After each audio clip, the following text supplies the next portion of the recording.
नमस्कार बच्चों, आज हम लोग फैराडेज का कल हम लोगों ने न्यूमेरिकल पढ़े थे, बट आज हम थोड़े से स्टैंडर्ड न्यूमेरिकल करने जा रहे हैं और हम फैराडेज सेकंड लॉ भी कवर करेंगे। बट मैं उससे पहले आपको आज कंसेप्ट सिखाऊंगा बच्चों। इधर देखो, सबसे पहले बहुत ज्यादा इंपॉर्टेंट है, सीबीएसई में 2006 में पूछा था ये क्वेश्चन और एनसीईआरटी का क्वेश्चन है बेटा। ये बहुत ज्यादा इंपॉर्टेंट है और इसके 100% चांस है इस बार पूछे जाने के। पहले कंसेप्ट समझते हैं। मान लो ये एक सॉल्यूशन है, इस सॉल्यूशन के अंदर मेरा सिल्वर आयन पड़े हुए हैं Ag+ का सॉल्यूशन। अब आप सुनो, इस Ag+ के सॉल्यूशन में मैंने एक कॉपर का इलेक्ट्रोड डाल दिया। दिख रहा है आपको कॉपर का इलेक्ट्रोड? क्या है बच्चों, कॉपर का इलेक्ट्रोड दिख रहा है?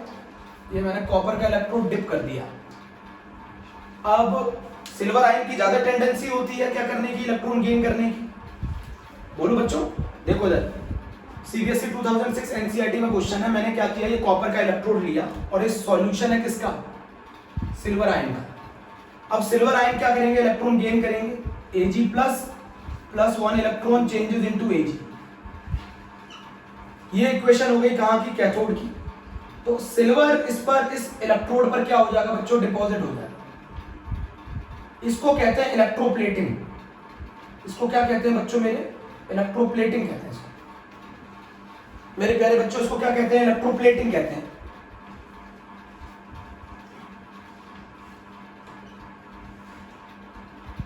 सिल्वर का डिपॉजिट हो जाना कॉपर के इलेक्ट्रोड पर।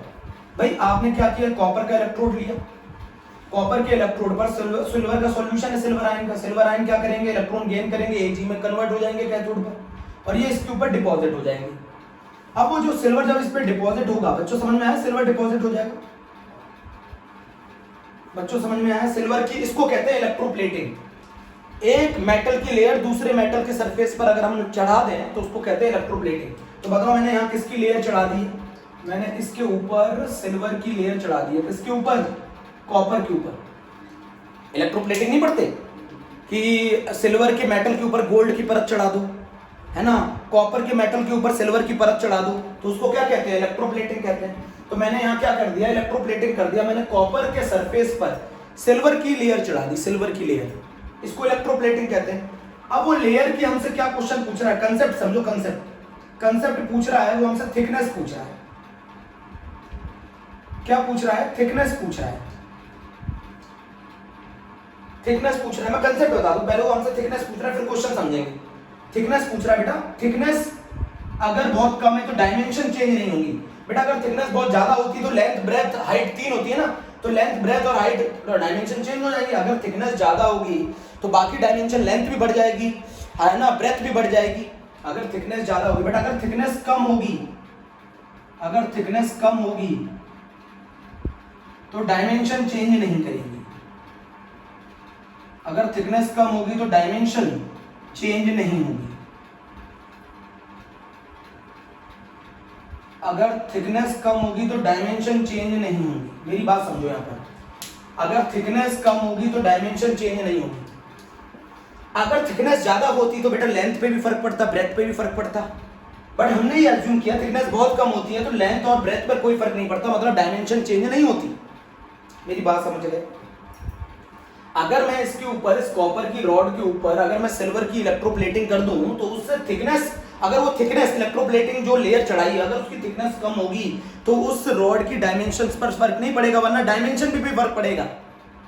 थिकनेस अगर बहुत कम होती है तो डायमेंशन एक तरीके से सेम रहेंगी, बट अगर थिकनेस ज्यादा होगी तो डायमेंशन पे भी फर्क पड़ेगा। तो हम लोगों ने ये माना है, हमारे एनसीईआरटी का जो क्वेश्चन है उसमें थिकनेस क्या होती है, बहुत कम आती है, जिसकी वजह से डायमेंशन पे कोई फर्क नहीं पड़ेगा।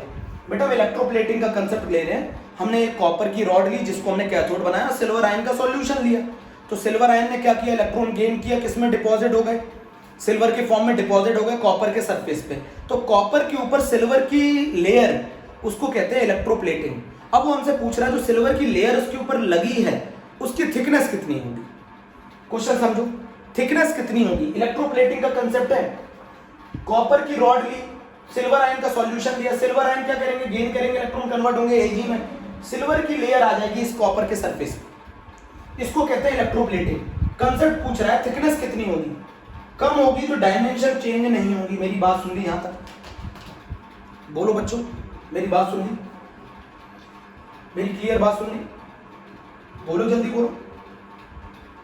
इलेक्ट्रोप्लेटिंग का कंसेप्ट क्लियर है ना? इलेक्ट्रोप्लेटिंग में मैंने क्या किया, सिल्वर आयन का सॉल्यूशन लिया है, कॉपर की रॉड ली है, कॉपर की रॉड पर सिल्वर आयन के सॉल्यूशन इलेक्ट्रॉन गेन करके कॉपर की रॉड पर है ना डिपॉजिट हो गए। तो वो जो इस फिनोमेनन को इलेक्ट्रोप्लेटिंग बोलते हैं, वो हमसे क्वेश्चन पूछ रहा है जो सिल्वर की लेयर बनी है उसकी थिकनेस कितनी हो। समझ गए बच्चों? क्वेश्चन कंसेप्ट समझो पहले। अब ये क्वेश्चन से हम समझते हैं कि इसको करेंगे कैसे। क्वेश्चन को करेंगे कैसे बच्चों? क्वेश्चन समझते हैं पहले मेरे प्यारे बच्चों, क्वेश्चन समझते हैं। Silver is electro deposited.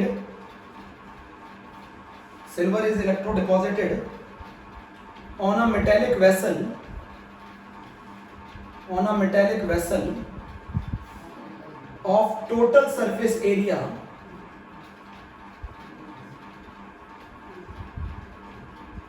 500 centimeter square by passing 0.5 ampere current for 2 hours. Calculate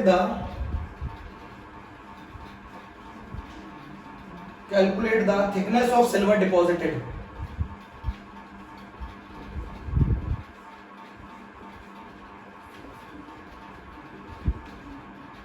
silver का मास दे रखा है 108 U,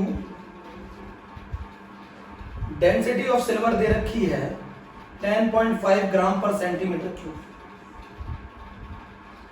10.5 ग्राम पर centimetre cube.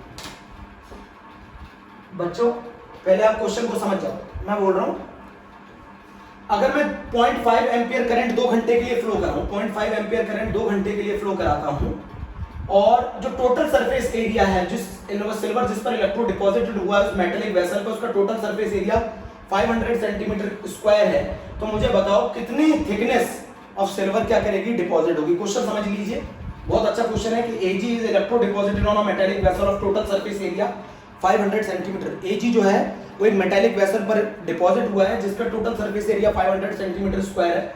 Bye passing 0.5 ampere current for 2 hours calculate the thickness of silver deposited. Ag का मास दे रखा है 108 और डेंसिटी दे रखी है 10.5 ग्राम पर सेंटीमीटर क्यूब। बहुत इंपॉर्टेंट क्वेश्चन है मेरे प्यारे बच्चों, जरा समझो, मेरे प्यारे बच्चों जरा समझो। समझ लिए? क्वेश्चन लिख लिया? चलो अब मैं करा रहा हूं, देखना इधर बहुत ध्यान से। सबसे पहले जब भी ऐसा क्वेश्चन आएगा, सबसे पहले मास डिपॉजिटेड निकालो। सबसे पहले आप मास डिपॉजिटेड निकालो। कैसे निकालोगे मास डिपॉजिटेड?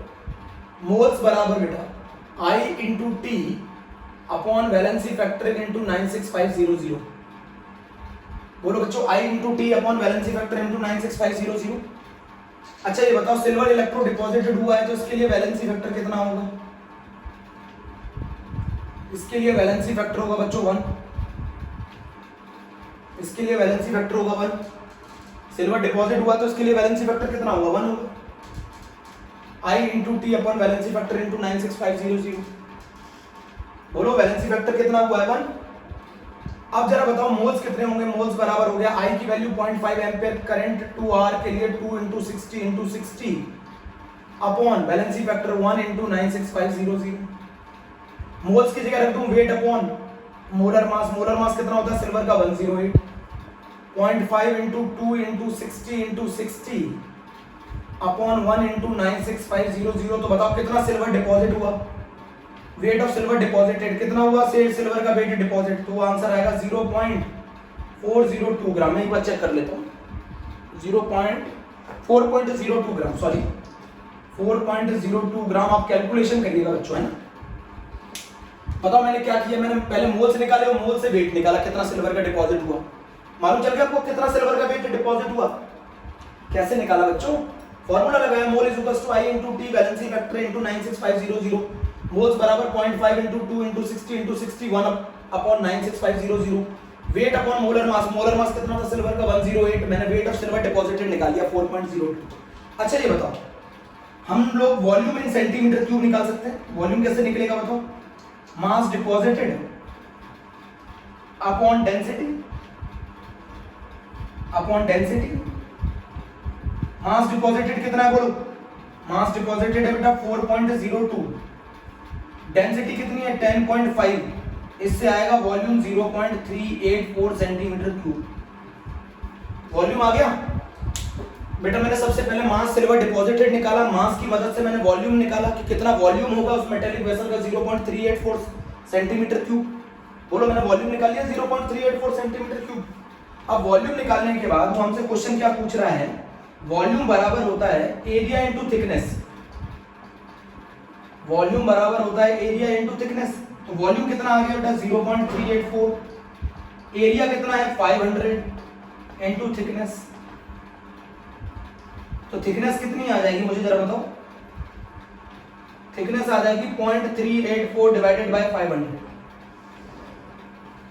तो सबसे पहले ऐसा क्वेश्चन जब भी आ जाए वो ये पूछे कितनी थिकनेस होगी सिल्वर जब उस मेटालिक वेसल पे जो डिपॉजिट हुआ, उसके लिए सबसे पहले आपको वॉल्यूम निकालना पड़ेगा, और वॉल्यूम के लिए आपको मास डिपॉजिटेड निकालना पड़ेगा। तो सबसे पहले मास डिपॉजिटेड निकालो फॉर्मूले से, मास डिपॉजिटेड की मदद से वॉल्यूम निकालो, और वॉल्यूम की मदद से थिकनेस निकालो। अभी भी नहीं समझे? देखो मैंने क्या किया, पहले मैंने मोल्स निकाले, मोल्स की जगह मैंने रख दिया वेट अपॉन मोलर मास। मैंने वेट निकाला सिल्वर का कितना डिपॉजिट होगा, सिल्वर का वेट डिपॉजिट हो गया। मैंने वॉल्यूम निकाला, जो मेटालिक वेसल पे सिल्वर जो डिपॉजिट हो जाने के बाद वॉल्यूम कितना आएगा, मास deposited upon density. Mass deposited कितना होगा 4.02 डिवाइडेड बाय 10.5, डेंसिटी आ गई 0.384 सेंटीमीटर क्यूब।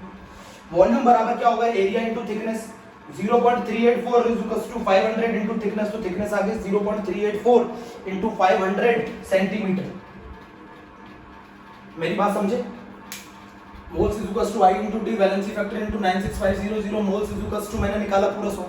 कभी भी क्वेश्चन में आपसे ये पूछे कि कितनी थिकनेस होगी उस मेटालिक वेसल पे जो सिल्वर डिपॉजिट हुई है, तो आपको सबसे पहले मास निकालना है, मास की मदद से आपको वॉल्यूम निकालना है। वॉल्यूम बराबर होगा एरिया इनटू थिकनेस। और अगर एरिया नहीं दे रखा हो तो आप ऐसे भी लिख सकते हैं वॉल्यूम बराबर length into breadth into thickness. ठीक है, लेंथ इनटू ब्रेथ कर लो, लेंथ इनटू हाइट कर लो, इनटू थिकनेस। समझ गए ना बच्चों मेरी बात? अब जरा मेरे क्वेश्चन की चीजों को समझना जरा ध्यान से। अब हम पढ़ने जा रहे हैं फैराडे का सेकंड लॉ। अभी भी नहीं समझ में आया ये क्वेश्चन? देखो बहुत आसान है। अगर मान लो मैं सिल्वर को डिपॉजिट कर दूं एक मेटेलिक वेसल पर, है ना, उस मेटेलिक वेसल का जो एरिया है वो 500 सेंटीमीटर स्क्वायर है, और हमसे पूछ रहा है जो सिल्वर जो डिपॉजिट होगी उसकी थिकनेस कितनी होगी। तो मैं आपको बताना चाहता हूं उसको थिकनेस निकालने के लिए सबसे पहले मास डिपॉजिटेड निकालो, फॉर्मूले से मास डिपॉजिटेड निकालोगे। मास डिपॉजिटेड आ जाने के बाद उस मास डिपॉजिटेड से वॉल्यूम निकालोगे, और जो वॉल्यूम होगा वो एरिया इनटू थिकनेस के बराबर होगा। अभी भी नहीं समझे? बट मैं आपको बता रहा हूँ इसमें डायमेंशन चेंज नहीं होंगी। आप बोलोगे डायमेंशन क्यों चेंज नहीं होंगी, उसका रीजन बताता हूँ मैं। डायमेंशन इसलिए चेंज नहीं होंगी क्योंकि थिकनेस का रिजल्ट बहुत कम आता है। अब हम पढ़ने जा रहे हैं फैराडे सेकंड लॉ। मैं आपको बता दूं 2019 सीबीएसई में ये क्वेश्चन आया था। फैराडे सेकंड लॉ समझिए पहले, उसको लैंग्वेज को मत देखिए पहले। मान लो ये दो डिफरेंट इलेक्ट्रोलाइटिक सॉल्यूशन है, ये दो डिफरेंट इलेक्ट्रोलाइटिक सॉल्यूशन है।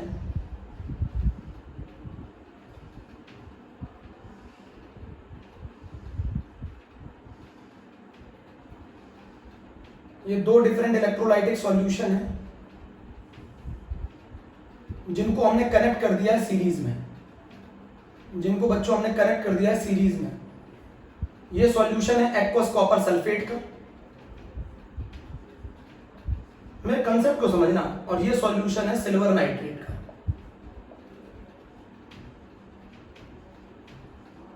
ये दोनों सॉल्यूशन डिफरेंट इलेक्ट्रोलाइटिक सॉल्यूशन किस में कनेक्टेड है? सीरीज में कनेक्टेड। मुझे बहुत आसान लगता है Faraday second law. Faraday second law ये कहता है कि अगर आप same amount of electricity pass करेंगे डिफरेंट इलेक्ट्रोलाइटिक सॉल्यूशन से, और सेम अमाउंट ऑफ इलेक्ट्रिसिटी कब पास होगा? जब वो सॉल्यूशन सीरीज में कनेक्ट होंगे। तो अगर मैं सेम अमाउंट ऑफ इलेक्ट्रिसिटी पास करता हूं डिफरेंट इलेक्ट्रोलाइटिक सॉल्यूशन से, और वो सॉल्यूशन किस में कनेक्ट होते हैं? सीरीज में कनेक्ट होते हैं, तो वो सॉल्यूशन में डिफरेंट, मैंने आपको क्या बोला, when same amount of electricity is passed through different electrolytic solution. आप same amount of electricity different electrolytic solution में से पास करो जो कि कनेक्टेड है सीरीज में, तो जो उनका इक्विवेलेंट डिपॉजिट होंगे या प्रोड्यूस होंगे वो भी सेम होंगे दोनों केसेस में। ये फैराडे फर्स्ट लॉ में ही बता चुके थे, ये फैराडे फर्स्ट लॉ में ही बता चुके थे। कैसे बता चुके थे आप बोलोगे कैसे? नंबर ऑफ इक्विवेलेंट का क्या फॉर्मूला होता था, बताओ जरा मुझे। नंबर ऑफ इक्विवेलेंट का फॉर्मूला होता था Q upon F। Q upon F। अगर मैं सेम चार्ज फ्लो कराऊंगा तो उनके इक्विवेलेंट भी सेम होंगे। अगर मान लो दो इलेक्ट्रोलाइटिक सॉल्यूशन है और अगर उनके अंदर मैं सेम चार्ज फ्लो कराऊंगा तो उनके अंदर इक्विवेलेंट भी सेम होंगे। मतलब जितने इक्विवेलेंट कॉपर के होंगे उतने ही इक्विवेलेंट सिल्वर के होंगे। अभी समझा रहा हूं मैंने क्या बताया। अगर मैं दो डिफरेंट इलेक्ट्रोलाइटिक सॉल्यूशन ले लूं और उनको सीरीज में कनेक्ट कर दूं तो सीरीज में कनेक्ट करने पे same amount of electricity flow करेगी। और अगर same amount of electricity flow करती है तो वो इलेक्ट्रोलाइटिक सॉल्यूशन जो सीरीज में कनेक्टेड है तो उनके अंदर जो इक्विवेलेंट प्रोड्यूस होंगे वो भी सेम होंगे। देखो क्या लिखा है, the same quantity of electricity is passed through the solution of different electrolyte then equal equivalents are deposited और प्रोड्यूस्ड इन ऑल सेल्स। क्या कहना चाहता हूं, अगर आप same amount of electricity pass करेंगे तो इनके इक्विवेलेंट्स भी सेम होंगे। तो मैं यहां लिख दूं इक्विवेलेंट्स ऑफ कॉपर बराबर equivalents of silver. Equivalent of copper किसके बराबर होंगे, wait of silver upon equivalent weight of silver. Equivalent of silver किसके सॉरी बच्चों, इक्विवेलेंट ऑफ कॉपर किसके बराबर होंगे, wait of copper divided by equivalent weight of copper. और इक्विवेलेंट ऑफ सिल्वर किसके बराबर होंगे, wait of silver upon equivalent weight of silver. मैंने क्या बोला, अगर इलेक्ट्रोलाइटिक सॉल्यूशन कनेक्ट है सीरीज में तो उसमें same amount of electricity produce होगी। सेम अमाउंट ऑफ इलेक्ट्रिसिटी अगर फ्लो करेगी तो उनके इक्विवेलेंट भी सेम प्रोड्यूस होंगे। तो मतलब जितने इक्विवेलेंट कॉपर के प्रोड्यूस होंगे उतने इक्विवेलेंट सिल्वर के प्रोड्यूस होंगे अगर वो इलेक्ट्रोलाइटिक सॉल्यूशन किस में कनेक्टेड होंगे प्यारे बच्चों, सीरीज में कनेक्टेड होंगे। अगर इलेक्ट्रोलाइटिक सॉल्यूशन सीरीज में कनेक्ट है तो करंट सेम रहेगा, मतलब अमाउंट ऑफ इलेक्ट्रिसिटी सेम होगी। और अगर सेम अमाउंट ऑफ इलेक्ट्रिसिटी पास होगी तो उनके इक्विवेलेंट भी सेम प्रोड्यूस होंगे। मतलब जितने इक्विवेलेंट CuSO कॉपर के होंगे उतने इक्विवेलेंट सिल्वर के होंगे। तो मैं ऐसे लिख सकता हूं क्या इसको बच्चों, क्या मैं इसको ऐसे लिख सकता हूं मेरे प्यारे बच्चों, जरा बताओ मुझे। एक wait of copper upon equivalent weight of copper, wait of silver upon equivalent weight of silver. और अगर मैं चाहूं तो इसको ऐसे लिख सकता हूं, weight of copper upon weight of silver बराबर equivalent weight of copper upon equivalent weight of silver. जरा मेरी बात समझो, ऐसे भी लिख सकते हैं इसी चीज को। मेरे बच्चों नहीं समझ रहे, अभी भी नहीं समझ रहे। अगर मैं दो या दो से ज्यादा डिफरेंट इलेक्ट्रोलाइटिक सॉल्यूशन ले लूं और उनको सीरीज में कनेक्ट कर लूं तो सीरीज में कनेक्ट करने पर उनमें अमाउंट ऑफ इलेक्ट्रिसिटी सेम होगी। और अगर मैं same amount of electricity different electrolytic solution से पास करूं तो जो उनके अंदर इक्विवेलेंट प्रोड्यूस होंगे वो भी बच्चों सेम होंगे, वो भी सेम होंगे। मेरी बात नहीं समझी, वो भी सेम होंगे, अभी भी नहीं समझी। अगर मैं सेम अमाउंट में इलेक्ट्रिसिटी पास करता हूं डिफरेंट इलेक्ट्रोलाइटिक सॉल्यूशन से और वो सॉल्यूशन अगर कनेक्टेड है सीरीज में तो उनके अंदर जो इक्विवेलेंट प्रोड्यूस होंगे वो भी बच्चों सेम होंगे, वो भी बच्चों सेम होंगे। आप फॉर्मूला चेक करके देखो ना। पहला नंबर ऑफ इक्विवेलेंट बराबर होता था Q upon Faraday, number of equivalent. अगर Q सेम होगा तो नंबर ऑफ इक्विवेलेंट भी सेम होंगे बच्चों। तो ये चीज कब पॉसिबल है, ये चीज तब पॉसिबल है जब वो इलेक्ट्रोलाइटिक सॉल्यूशन सीरीज में कनेक्टेड हो। अभी भी नहीं समझे, पहले एक कंसेप्ट लिखो, जितने इक्विवेलेंट कॉपर के प्रोड्यूस होंगे उतने इक्विवेलेंट सिल्वर के प्रोड्यूस होंगे। जितने इक्विवेलेंट कॉपर के प्रोड्यूस होंगे उतने सिल्वर के प्रोड्यूस होंगे। जितने इक्विवेलेंट कॉपर के प्रोड्यूस होंगे उतने सिल्वर के प्रोड्यूस होंगे अगर same amount of electricity flow करेगी। और सेम अमाउंट ऑफ इलेक्ट्रिसिटी कब फ्लो करेगी, जब वो कनेक्टेड होंगे सीरीज में। नहीं समझ में आया?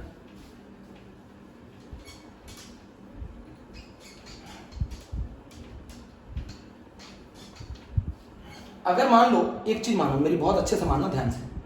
अगर मान लो मैं 3 इलेक्ट्रोलाइटिक सॉल्यूशन ले, 3 electrolytic solution connected in series,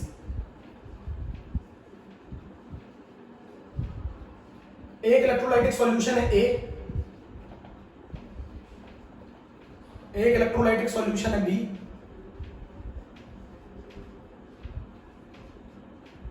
एक इलेक्ट्रोलाइटिक सॉल्यूशन है C। और इन तीनों को मैंने कनेक्ट कर दिया किसमें, सीरीज में। इन तीनों को मैंने कनेक्ट कर दिया सीरीज में। अगर मान लो तीनों को सीरीज में कनेक्ट कर दिया, अगर मान लो इलेक्ट्रोलाइटिक सॉल्यूशन A के इक्विवेलेंट, अगर मान लो इलेक्ट्रोलाइटिक सॉल्यूशन A के इक्विवेलेंट, A के इक्विवेलेंट मान लो X है, X इक्विवेलेंट A के प्रोड्यूस होते हैं तो इतने ही इक्विवेलेंट B के भी प्रोड्यूस होंगे और इतने ही इक्विवेलेंट C के भी प्रोड्यूस होंगे। मेरी बात समझे नहीं समझे? अगर मैं 3 इलेक्ट्रोलाइटिक सॉल्यूशन को ले लेता हूं, कनेक्ट कर देता हूं कनेक्टेड इन सीरीज, तो same amount of electricity flow करेगा।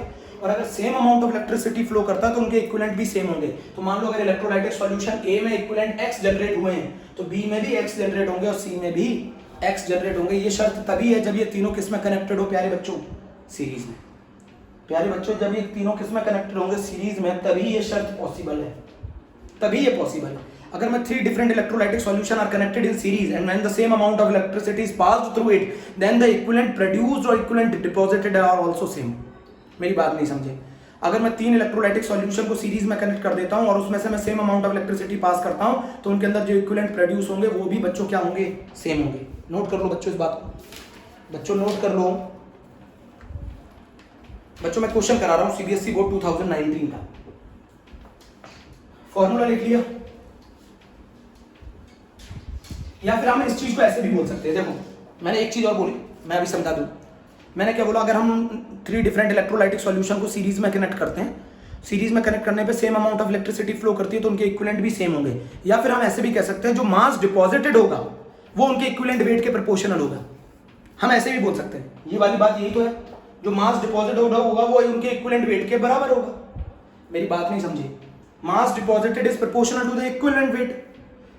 पास समझो मेरी बात, जब हम same amount of electricity pass करते हैं डिफरेंट इलेक्ट्रोलाइटिक सॉल्यूशन से और वो कनेक्टेड होते हैं सीरीज में तो उनके अंदर same number of equivalent produce होते हैं। या फिर हम ऐसे भी कह सकते हैं जो वेट होगा, जो वेट डिपॉजिट होगा वो प्रोपोर्शनल होगा उनके इक्विवेलेंट वेट के। मतलब उसी का वेट ज्यादा डिपॉजिट होगा जिसका इक्विवेलेंट वेट ज्यादा होगा। मेरी बात समझो, बोलो समझ गए?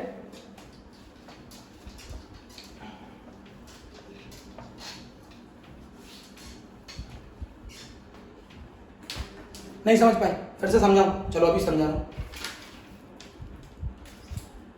बच्चों, समझा रहा हूं। क्वेश्चन आया बोर्ड में, अ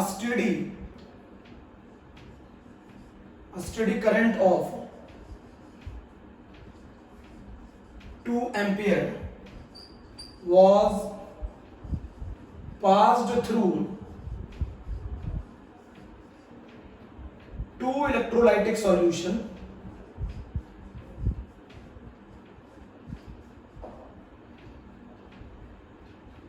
of cell X and Y connected in series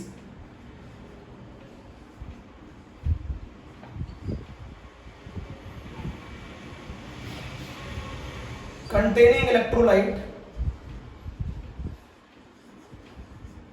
electrolyte FeSO4 and ZnSO4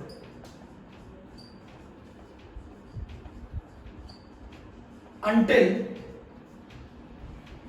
2.8 gram of iron deposit at the cathode of cell X.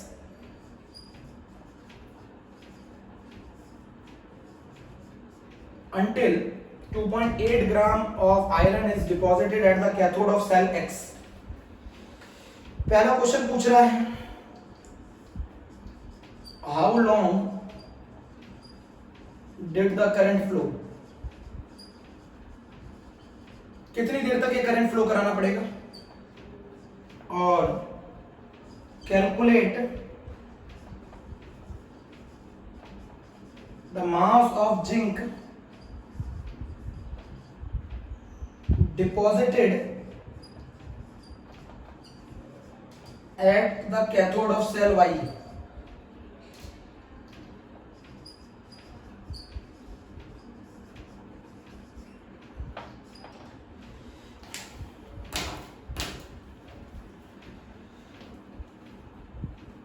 बच्चों में थोड़ा सा पानी पी लो।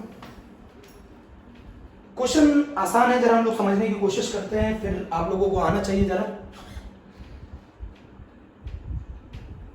बच्चों क्वेश्चन ये है कि अगर मैं 2 एम्पियर करंट पास करता हूं 2 डिफरेंट इलेक्ट्रोलाइटिक सॉल्यूशन है, तो यहाँ 2 डिफरेंट इलेक्ट्रोलाइटिक सॉल्यूशन है, एक है X जो कि है FeSO4 और एक है Y जो कि है ZnSO4। इन दोनों में आयरन के ऊपर कितना चार्ज है +2, इसमें भी Zn के ऊपर +2, तो दोनों का वैलेंसी फैक्टर कितना हो गया 2।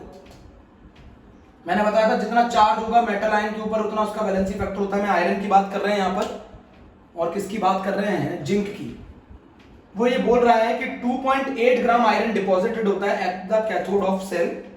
तो 2.8 ग्राम आयरन डिपॉजिटेड होता है, तो Fe+2+2 electron changes into Fe। ये इक्वेशन बनेगी cathode of cell X, cathode of cell X की ये इक्वेशन बनेगी कैथोड की।